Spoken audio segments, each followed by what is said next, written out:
함께 여러분과 함께 결심과 다짐의 자리에 있는 예수라고 하는 제목으로 말씀을 전하려고 합니다. 오늘 본문은 예수님이 체포되기 전에 있었던 제자들과의 대화입니다. 예수님이 제자들과 식사를 하고 계셨습니다. 우리는 이것을 소위 최후의 만찬이라고 부릅니다. 예수님은 그 자리에서 제자들에게 자신이 곧 떠날 것이라고 말씀하셨죠. 이 말씀은 예수님이 체포되시고 재판을 받으시고 십자가에서 죽으셔야 한다는 것을 가르치셨습니다. 그러나 제자들은 그 의미를 이해하지 못했죠. 예수님이 떠난다는 말, 그게 무슨 말인지, 그 길이 어떤 길인지 아직 알지 못했다는 것입니다. 그때 베드로가 예수님께 물었습니다. 주여, 어디로 가시나이까? 답답한 심정으로 물었던 것 같습니다. 그자 주님은 어디 가시는지를 대답하지 않으셨어요. 단지 예수님은 지금은 따라올 수 없다, 이렇게 말씀하셨다는 것입니다. 왜냐하면 십자가의 길이었기 때문입니다. 예수님이 홀로 걸어가야 하는 길이었다는 것이죠. 예수님이 떠난다는 말을 듣자 베드로는 마음속에 받아들이기가 어려웠습니다. 그래서 그는 마음을 다해 제가 함께 가겠다고, 주를 위하여 내 목숨을 버리겠다고 단호한 결심으로 고백을 한 것이죠. 마태복음에는 베드로의 다짐이 더 강하게 표현됩니다. 그는 모두 주를 버릴지라도 나는 결코 주님을 버리지 않겠습니다, 이렇게 강한 어조로 말한 것이 이 베드로였던 것이죠. 그러나 예수님은 베드로의 결심보다 더 깊은 것을 바라보셨습니다. 그리고 바로 그 자리에서 이렇게 말씀하시죠. 베드로야, 내가 나를 위해서 목숨을 버리겠느냐? 이 말씀은 베드로의 결심을 비웃는 것이 아닙니다. 예수님은 베드로의 마음이 진심인 것을 알고 계셨어요. 그러나 예수님은 베드로의 결심과 다짐과는 달리 그가 예수님을 모른다고 말하는 것을 알고 있었기 때문에 그렇게 말씀하신 겁니다. 그리고 실제로 예수님이 체포되시는 밤에 베드로는 예수님이 말씀하신 대로 한 번도 아니고 3번이나 부인했죠. 그리고 바로 그때 예수님이 말씀하신 것처럼 닭이 울게 되었습니다. 베드로의 결심과 다짐이 무너지게 되었다. 이것이 바로 오늘 본문의 내용이라는 겁니다. 전 여러분과 함께 예수님께 결심과 다짐을 하는 이 베드로의 고백 앞으로 여러분들을 모시고 가려고 합니다. 그래서 오늘 말씀을 통해서 베드로의 결심을 어떻게 봐야 하는지, 결심을 하는 우리의 마음은 어떠한지, 그리고 우리는 왜 그렇게 진심으로 결심하고도 그 결심을 끝까지 지키지 못하는지, 여러분과 함께 결심의 자리에 계신 주님 앞에 메시지로 한번 모시고 가려고 합니다. 그렇다면 우리는 베드로의 결심과 다짐을 어떻게 봐야 할까요? 오늘 본문은 우리에게 베드로의 결심과 다짐을 주목하라고 합니다. 여러분, 베드로는요, 말만 하는 사람이 아니었습니다. 이 고백 이후에 얼마 안 돼서 3번이나 부인했지만 처음부터는 아니었다는 겁니다. 예수님이 체포되실 때 다른 제자들은 다 도망갔어요. 근데 이 베드로는 멀리서 예수님을 쫓아갑니다. 그리고 결국 대제사장의 뜰까지 들어갑니다. 여러분, 이것은요, 매우 위험한 행동이었습니다. 예수님을 잡아간 사람들이 있는 곳으로 따라간다는 것, 자신도 붙잡힐 수 있다는 위험성을 감수하고 주님을 따라간 것입니다. 여러분, 성전 경비대 군인들이 예수님을 잡으러 왔을 때 또 베드로는 어떤 행동을 했습니까? 베드로는 칼을 뽑았죠. 그리고 경비용의 이 말고의 귀를 다치게 했습니다. 여러분, 이 장면은 무엇을 우리에게 말해주고 있을까요? 베드로의 결심이 말뿐 아니라 행동도 함께 있는 전심, 진심이었다는 겁니다. 그는 실제로 예수님을 위해서 싸우려고 했고 예수님을 떠나려고도 하지 않았다는 겁니다. 그래서 우리는 베드로의 결심을 쉽게 비웃을 수가 없습니다. 베드로의 결심과 다짐은 정말 거짓이 아니었다는 겁니다. 사람은요, 단순히 본능대로 살아가는 존재가 아닙니다. 우리는 생각하고 판단하고 방향을 정하고 어떤 삶을 살겠다고 스스로에게 약속할 수 있는 존재가 우리라는 것이죠. 그래서 인간의 삶에는 늘 결심이 있습니다. 어떤 사람은 실패 후에 다시 일어나며 결심을 하죠. 여러분, 신앙생활도 마찬가지 아니겠습니까? 말씀을 듣다가 마음이 움직이는 순간이 있습니다. 좀 낯서네요. 기도하다가 하나님 앞에서 다시 돌아가야 된다는 마음을 가지는 순간들이 있죠. 그래서 주님 다시 기도합니다. 다시 말씀을 붙습니다. 그리고 흔들려도 계속 나아가 보겠다고 다짐합니다. 이 결심들은 절대로 가벼운 결심이 아니라는 것이죠. 여러분이 이 교회에 있는 것도 어떤 의미에서 하나의 결심 아니겠습니까? 개척된 은혜 이음교회를 섬기기로 결심했죠. 가족장 되기로 결심했습니다. 부장으로 섬기기로 결심했습니다. 등록하기로 결심했죠. 보이지 않는 자리에 함께하겠다고 결심했습니다. 내가 할 수 있을 만큼 이 공동체를 섬기겠다는 결심, 여러분 그것은 하찮은 결심이 아닌 거죠. 매우 귀한 결심이었던 겁니다. 정말 잘 섬기고 싶은 마음으로 이곳에 왔어요. 우리들은요, 모두요. 근데 정말 하나님은 이 결심을 어떻게 보실까? 소중히 보신다는 겁니다.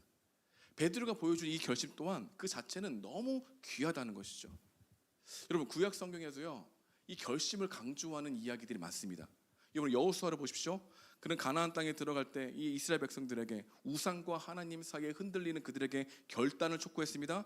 너희가 섬길 자를 오늘 택하라. 이렇게 결심을 요구하지 않습니까? 엘리야 선지자도 마찬가지입니다. 그는 갈멜산에서 하나님과 바알 사이에 눈치만 보며 갈팡질팡하던 이 백성들을 향해 단호하게 외쳤죠. 너희가 어느 때까지 둘 사이에서 머뭇머뭇거리겠느냐. 확실한 선택을 요구했다는 겁니다. 여러분 예수님도요, 제자들을 부르실 때 그저 가벼운 마음으로 부르신 적이 없어요. 삶의 방향을 완전히 바꾸는 결단을 요구하시면서 나를 따르라고 말씀하셨다는 겁니다. 여러분 신앙생활에서요, 하나님을 따르겠다는 분명한 결심은 신앙생활의 가장 중요한 요구 중 하나인 것이죠. 결심은 소중합니다. 그런데 결심이 진심일 수 있지만 그 결심이 항상 오래 지속되지 않는다는 것이 우리 모두의 고민이라는 겁니다. 베드로처럼 말이죠. 처음에는 마음이 뜨겁습니다. 기도도 하고 싶어요. 말씀도 가까이 하고 싶습니다. 그러나 시간이 지나면 현실이 밀려옵니다. 삶이 바빠집니다. 마음이 지칩니다. 두려움이 찾아오기 시작해요. 그리고 그 결심이 조금씩 약해집니다. 그리고 어느 날 문득 돌아보면 내가 하나님 앞에서 했던 다짐이 어디로 갔는지 보이지 않을 때가 있어요. 기도한다고 했지만 다시 멀어졌고, 말씀을 붙든다고 했지만 마음이 식어버리고, 다시 시작하겠다고 결심했지만 우리는 계속해서 넘어지죠. 우리의 삶은 늘 같은 패턴으로 넘어집니다. 다짐합니다. 그러나 흔들립니다. 그리고 다시 시작합니다. 근데 또 넘어집니다. 그렇다면 예수님께 전심이었던 이 베드로는 왜 무너졌을까요? 왜 결심과 다짐을 끝까지 지키지 못했을까요? 무엇이 문제였을까요? 베드로를 조금 살펴보게 되면 그 이유를 우리는 알 수 있습니다. 그는 예수님을 사랑하는 자신의 마음을 보았습니다. 지금 가슴이 뜨거운 것도 분명히 느꼈습니다. 그래서 끝까지 가겠다고 다짐한 것이죠. 그러나 그가 보지 못한 게 있어요. 예수님이 잡혀가실 때에 두려워할 자신의 마음을 보지 못했다는 겁니다. 사람들의 시선 앞에서 흔들릴 자신의 마음을 보지 못했다는 겁니다. 지금 충성할 수 있는 자신은 보았지만 무너질 수 있는 자신을 보지 못했다는 거죠. 여러분 우리는요, 지금의 나를 기준으로 미래의 나를 확신합니다. 지금 마음이 뜨겁기 때문에 앞으로도 계속 그럴 것이라고 하는 자기 확신과 자기 믿는 부분이 훨씬 많다는 거죠. 지금 할 수 있을 것 같기에 앞으로도 그렇게 할 것이라는 것을 따라가는 것이죠. 그래서 그의 결심은 거짓이 아니라 불완전한 것이었습니다. 왜 불완전해졌을까요? 그의 마음이 하나가 아니기 때문입니다. 여러분 우리의 마음은요, 단순하지 않습니다. 하나님을 사랑하는 마음과 자기 자신을 지키고 싶은 마음이 함께 공존한다는 것이죠. 순종하고 싶어하는 마음과 통제하고 싶어하는 마음이 함께 간다는 것입니다. 하나님을 따르고 싶어하는 마음과 우리 마음껏은 내가 원하는 대로 일이 진행되기로 바라는 마음이 함께 간다는 겁니다. 믿음으로 살고 싶어하는 마음과 동시에 통제할 수 없는 상황에 불편해하는 마음도 함께 하기 때문에 인간의 마음은 한 방향으로 절대로 흘러가지 않는다는 것입니다. 우리의 결심은 항상 순수한 한 방향으로만 존재하지 않는다는 거예요. 시간이 지나고 우리가 기대했던 결과가 나타나지 않으면 금방 결심이 흐려집니다. 내가 사랑한 만큼 관계가 깊어지지 않으면 금방 포기하려고 하는 마음이 생긴다는 것입니다. 기대한 만큼 금방 변화가 주어지지 않는 상황 속에서 우리는 다짐이 한없이 가볍게 느껴진다는 것이죠. 여러분 베드로도 그랬다는 거예요. 예수를 위해서 어디든 따라가겠습니다. 결심을 했죠. 그러나 그런 기대했던 상황, 자신이 생각했던 상황과 흐름이 그렇게 흘러가지 않자 그는 점점 결심이 흐려졌던 것이죠. 예수님이 왕처럼 승리하는 모습이 아니라 무기력한 죄인으로 모습으로 주님이 끌려가는 모습에 그의 결심이 흐려지게 됐던 겁니다. 혼란스럽기 때문이죠. 그리고 이 지점이 우리의 결심이 공통적으로 약해지는 지점이라는 겁니다. 우리 안에 숨어있던 다른 마음이 올라오게 된 것이죠. 여러분 단순히 감정이 식어서가 아닙니다. 우리 안에 있는 자기 중심성, 통제 욕구, 두려움, 인정받고 싶어하는 마음이 함께 작동하기 때문에 점점 결심이 흐려진다는 겁니다. 우리는 생각보다 훨씬 더 무엇에 원하느냐에 끌려가는 존재라는 것이죠. 근데 결심이 무너지는 순간은 결심이 사라지는 순간이 아니라 다른 것이 더 강해지는 순간입니다. 여러분, 사람은요, 결심으로 사는 존재가 아니라 그 순간 가장 강하게 원하는 것에 따라 사는 존재라는 것을 우리는 잊고 살아가기 때문에 결심이 그렇게 가볍다는 겁니다. 여러분, 베드로 보십시오. 식탁에서는 주를 위해서 목숨을 버리겠습니다. 그 순간에는 정말 전심이었죠. 근데 뜰에서는 나는 그를 알지 못합니다. 한꺼번에 바뀌어요. 순간에 바뀌어버려요. 왜 그랬을까요? 사랑이 사라졌기 때문입니까? 아닙니다. 그 순간에, 그 상황에 사랑보다 더 강한 것이 올라왔기 때문입니다. 전 여러분들이 오늘 이 본문 속에서 이 부분을 주목하기를 원해요. 그렇다면 베드로는 그 순간 예수님을 향한 사랑보다 무엇이 더 강하게 올라왔을까? 우리는 흔히 죽음에 대한 공포심이 더 올라왔다고 생각합니다. 잡힐지도 모른다는 이 거대한 두려움이 베드로를 압도했다는 생각이 우리 모두 지배적이지 않습니까? 근데 물론 두려움이 있을 것입니다. 그러나 여기서 주목해야 될 것은 아주 흥미로운 사실이 하나 있어요. 베드로의 엄청난 결심을 무너뜨리는 대상이 누구냐는 겁니다. 이걸 잘 보지 않아요. 칼이 든 로마 군인 때문에 무너졌습니까?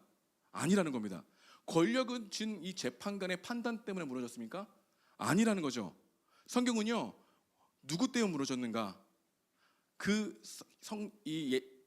제사장들의 뜰에 문을 지키는 여종의 한마디 때문에 무너진 베드로를 우리에게 보여주고 있는 것이죠. 작은 여종 하나 때문에 커다란 결심이 무너졌다, 이 얘기를 우리에게 해주고 있다는 겁니다. 우리 요한복음 18장 17절인데요, 우리 함께 읽어보겠습니다. 시작. 문 지키는 여종이 베드로에게 말하되 너도 이 사람의 제자 중 하나가 아니냐 하니 그가 말하되 나는 아니라 하고. 여기에 정말로 놀라운 역설이 있는 겁니다. 불과 몇 시간 전만 해도 무장한 군인들이 들이닥쳤을 때 베드로는 어떻게 했죠? 칼을 빼들고 싸웠죠. 거대한 위기 앞에서는 기꺼이 목숨을 걸고 영웅이 되려 했습니다. 그런데 지금 사람들이 모여서 불을 쬐고 있어요. 평범한 뜰 아닙니다. 문을 지키는 여종, 그 어떤 힘도 없어요. 단 한순간 물어본 겁니다. 저 사람과 너 동행 아니야? 동행하는 사람 아니었어? 너 그 사람 따라가는 사람 아니야? 그냥 사소한 질문 앞에서 나는 알지 못한다고 하면서 마음이 무너져 내리는 베드로를 보게 된다는 거죠. 이 여종의 존재가 우리에게 무엇을 말해줄까요?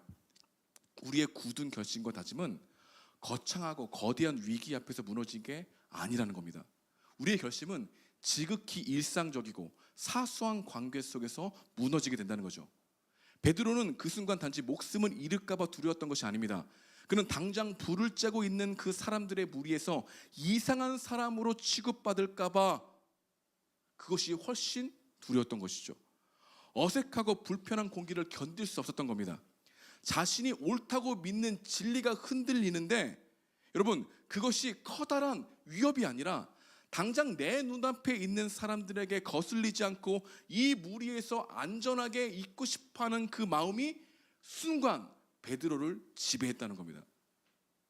그래서 여러분, 이게 매우 중요한 건요, 우리가 우리의 결심과 다짐이 흔들릴 때는 어떤 거대한 상황 때문에 흔들리는 게 아니라 눈앞에 있는 사람들의 그 시선, 사소한 하나 때문에 결심과 다짐이 무너져 내리는데, 그 무너져 내리는 마음이 우리가 정말로 원하는 마음이 무엇인가를 드러내게 한다는 것이죠. 결국 베드로의 결심이 진짜 무너진 이유는 칼이 무서워서가 아닙니다. 그의 마음 깊은 곳에서 자리 잡고 있는 사람들에 대한 시선에 대한 두려움, 그리고 이 무리에 속하고 싶어하는 이 욕구, 그 마음이 사랑과 결심을 덮어버렸던 것이죠. 근데 그는 무너진 게 아니라 진짜 마음이 드러났다, 이것을 우리가 발견할 수 있어야 되는 거죠. 여러분, 이것은 비단 이 베드로만이 아닙니다. 우리의 삶도 똑같다는 겁니다. 여러분, 우리가 정작 결심이 무너지는 자리는 내 삶을 위협하는 그 위험스러운 사건이 아니에요. 직장 동료들과 함께 평범한 회식 자리가 무너지는 자리일 수 있습니다. 친구들과 대화하는 카페가 무너지게 만들 수 있어요. 가족들과 부딪히는 일상생활의 거실이 나의 마음을 무너지게 만든다는 겁니다. 나를 향한 단지 사람들의 그 조그만 시선 하나에, 내 자존심을 건드리는 말 한마디에 다수가 동조하는 분위기 가운데 우리는 너무나 쉽게 믿음의 결심과 다짐이 흐려진다. 근데 그 흐려짐 속에서 내가 진짜 그 순간 붙들고 있는 마음이 드러난다. 이것을 우리에게 말해주고 있는 것이죠. 여러분, 겉으로는요 바쁘다고 얘기해요. 환경 때문에 그렇다고 얘기합니다. 근데 실제로는 더 깊은 이유가 있다는 겁니다. 우리 안에 다른 사랑이 더 커져가고 있다는 것을 보여주고 있는 것이죠. 믿음으로 살고 싶지만 내 삶의 안전도 원합니다. 여러분, 순종하고 싶지만 동시에 내 삶의 통제권을 포기하고 싶지 않아요. 그래서 어느 순간에 내 안에 다른 사랑이 더 강하게 밀려와 그 다른 사랑은 자기를 사랑하는 마음이 밀려 들어올 때 우리는 너무나 쉽게 결심과 다짐이 흐려지게 된다는 겁니다. 그러니까 여러분, 우리의 결심과 다짐은요 정말 취약하다는 거예요. 취약한 이유는 우리가 연약해서가 아니라 우리의 마음 가운데 다른 것을 사랑하는 마음이 훨씬 크기 때문이에요. 예수님에 대한 사랑이 없기 때문이 아닙니다. 우리 모두 예수님을 사랑해요. 근데 그 순간 내 마음에 더욱더 지배하고자 하는 마음이 있기 때문에 우리는 계속해서 결심과 다짐이 흐려지게 된다는 겁니다. 그렇다면 이렇게 인간의 결심이 연약한데 우리는 어떻게 신앙을 고백을 할 수 있을까요? 끝까지 믿음을 가지고 걸어갈 수 있을까요? 여러분, 만약에 우리의 신앙이 결심에만 달려 있다면 여기 가운데 끝까지 갈 수 있는 사람은 아무도 없을 것입니다. 그래서 성경은 우리의 시선을 인간의 결심보다 더 깊고 영원한 곳으로 향하게 한다는 겁니다. 근데 결심이 무너지는 것은 당연해요. 그리고 그 안에서 우리는 내가 정말로 사랑하는 부분들보다 더 사랑하고 있는 것에 드러나는 것 당연합니다. 그런데 주님이 이렇게 결심이 무너지는 자리에서 진짜 보기를 원하는 것이 있다는 겁니다. 근데 요한복음만 보게 되면은 그 결심보다 더 깊은 것이 무엇인지 드러나지 않아요. 그래서 여러분, 복음서를 읽을 때는요 항상 공간 복음서를 함께 읽어야 돼요. 마태, 마가, 누가복음을 보게 되면 오늘 본문에 나와 있지 않은 중요한 메시지가 나옵니다. 특히 이 누가복음을 보게 되면요 어떤 이야기가 나오냐면 오늘 퍼즐 조각처럼 이 조각이 맞춰지는 것처럼 온전한 그림이 나와요. 생략됐던 결정적인 장면이 누가복음에 나오는데요, 누가복음은 베드로의 결심이 어떻게 무너지는지 그 실패 자체를 먼저 이야기하지 않습니다. 오히려 그 다짐이 꺾이기 전에 어떻게 예수님이 말씀하셨는가를 이야기하고 후에 베드로의 결심을 이야기해요. 여러분, 무엇보다도 실패를 앞둔 제자가 미리 무엇을 하고 있는 것을 알고 주님은 그 다짐보다 먼저 예수님이 그를 위해서 무엇을 하시는지를 이야기해주고 있다는 겁니다. 누가복음 22장은요 우리 신앙생활에 너무나 중요한데요, 31절과 32절 우리 함께 읽어보겠습니다. 시작.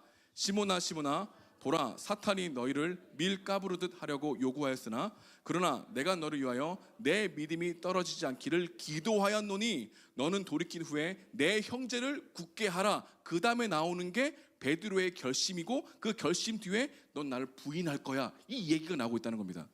여러분, 여기서 놀라운 것은 영적인 순서가 중요하다는 거죠.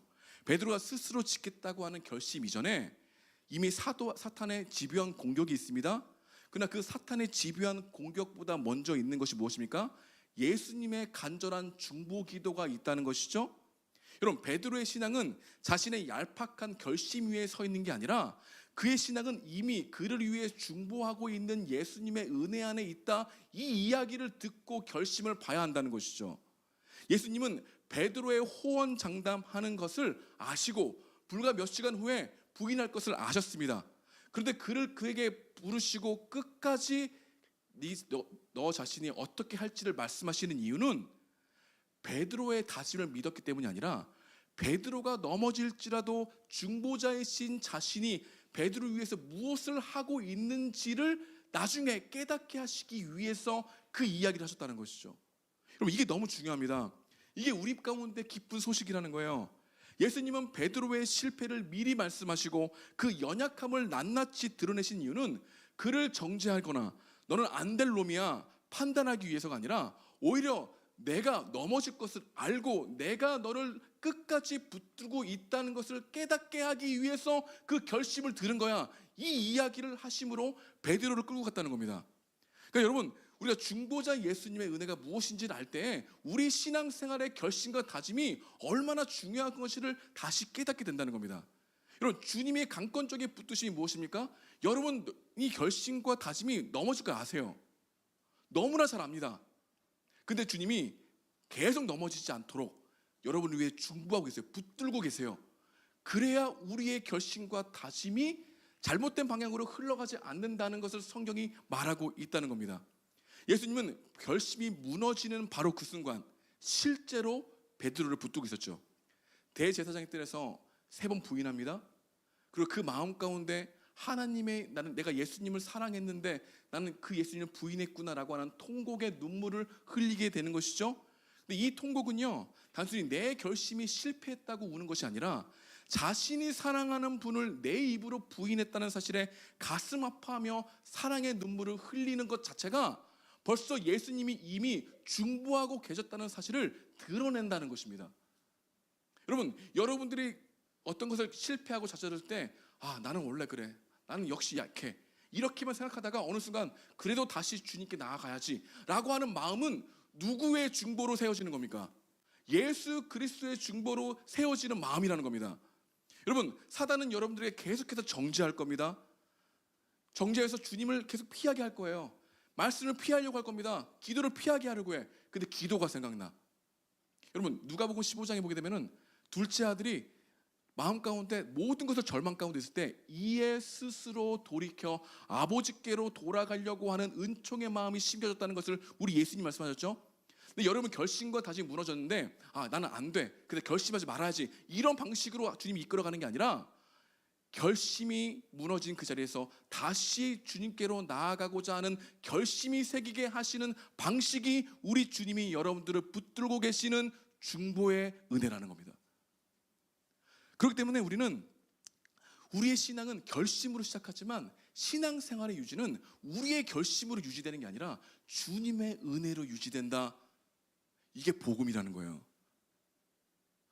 우리 히브리서 7장 25절인데 우리 함께 읽어보겠습니다. 시작. 그러므로 자기를 힘입어 하나님께 나아가는 자들을 온전히 구원하실 수 있으니 이는 그가 항상 살아계셔서 그들을 위하여 간구하심이라. 아멘.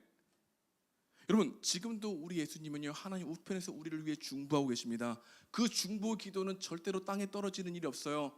여러분이 실패하고 다짐이 무너지더라도 그 주님의 중보하심으로 인하여 여러분들이 다시 주님께로 나아갈 힘을 이에 스스로 돌이키는 것처럼 여러분 마음 가운데 다시 생각나게 하시는 그 은총이 우리에게 심겨져 있다는 겁니다. 그래서 우리는 흔들릴 수 있어요. 근데 넘어질 수 있어요. 완전히 끝나지는 않습니다. 우리의 결심과 다짐이 무너지기 전에 이미 시작되어진 은혜가 있기 때문입니다. 우리가 주님을 붙들기 전에 이미 우리를 붙들고 있는 은혜가 있기 때문입니다. 우리의 결심과 다짐 이전에 하나님이 그 실패할 것을 아심에도 불구하고 우리를 끝까지 포기하지 아니하시는 하나님의 열심이 있기 때문에 우리의 결심과 다짐은 하찮은 게 아니라 소중한 것이 되는 겁니다. 그래서 여러분, 우리의 질문이 바뀌어야 돼요. 내가 끝까지 갈 수 있는가가 아니라 무너질 나를 누가 붙들고 있는가를 계속 생각하는 겁니다. 그래서 여러분, 우리는요, 다시 주님을 따르기로 결심할 수 있어요.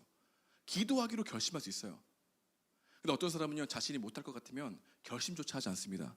또 어차피 무너질 것이니까, 또 실패할 것이니까. 근데 결심 자체를 포기하는 사람도 많다는 겁니다. 그럼 많은 사람들이 결심 앞에서 멈춥니다. 그러나 복음은요, 그 자리에서 우리를 멈추게 하지 않는다는 겁니다. 우리의 삶에는 포기할 수 없는 거룩한 방향으로 우리 이끌어 가신다는 거예요. 왜냐하면 우리의 결심은 내가 해낼 수 있다는 확신 위에 세워지는 것이 아니라 나를 끝까지 붙드시는 주님의 은혜 때문에 결심하기 때문입니다. 그래서 우리는 내가 할 수 있다는 결심이 아니라 내가 주님께 붙들려 있다는 결심이 우리에게 중요하다는 거죠. 그래서 주저하지 않고 결심할 수 있어요. 나 또 무너질 것 같은데 괜찮아요. 결심할 수 있습니다. 왜? 우리를 붙들고 있는 그 주님의 열심이 우리를 이끌어 가실 거니까. 그래서 우리가 이렇게 고백을 해야 돼요. 주님, 저는 할 수 없습니다. 그런데 나를 사랑하시는 주님을 따르겠습니다. 주님, 나는 약합니다. 근데 나를 붙드시는 주님은 강합니다. 주님, 나는 흔들립니다. 그러나 나를 위해 기도하시는 주님은 흔들리지 않습니다. 주님, 나는 넘어집니다. 그러나 나를 일으키시는 주님의 은혜는 영원합니다. 이 고백이 우리 그리스도인들에게 주어진 은총이라는 겁니다. 여러분, 결심과 다짐에 무너질 때 여러분, 너는 안 돼, 또 실패할 거야, 이 말은 주님이 주시는 은총이 아니에요. 오히려 계속해서 여러분을 결심하지 못하게 하는 사단의 목소리일 가능성이 매우 큽니다. 밀가부로도 우리를 계속해서 흔들어 세울 거예요. 우리 주님은 내 마음이 연약하더라도 결심과 다짐을 하게 하심으로 이끄십니다. 그러므로 말미암아 내 자신이 그 결심을 지킬 수 없는 연약한 존재임을 깨닫게 하시면서 동시에 그 결심 뒤에 주님이 붙들어 가신다는 은혜의 은총을 계속해서 누리게 하심으로 내 마음을 점점 온유하고 겸손하게 주님 붙들게 만드시는 열심이 하나님이 우리를 자라게 하게 하는 열심이라는 거예요. 여러분, 결심하십시오. 다짐하십시오. 그리고 무너지더라도 나를 끝까지 붙들고 계시는 하나님의 말씀을 믿으십시오. 그것이 우리 안에 더욱더 새로워지는 영적인 비결이라는 겁니다. 그래서 우리는 결심과 다짐의 자리에서 말씀하시는 예수님의 목소리를 들을 수 있습니다. 너는 무너질 거야. 근데 내가 너를 끝까지 붙들고 중보할 거야. 이 복된 소식이 여러분 삶 가운데 실제적으로 결심하고 다짐하는 자리로 나아가 그 결심과 다짐이 주는 은혜도 누리면서도 동시에 이 결심과 다짐 뒤에는 주님의 은혜가 없으면 내가 걸어갈 수 없구나라고 하는 그 복음의 인식도 다시 새로워져 날마다 주님을 의지하고 살아가는 여러분과 제가 되길 주님의 이름으로 축복드립니다.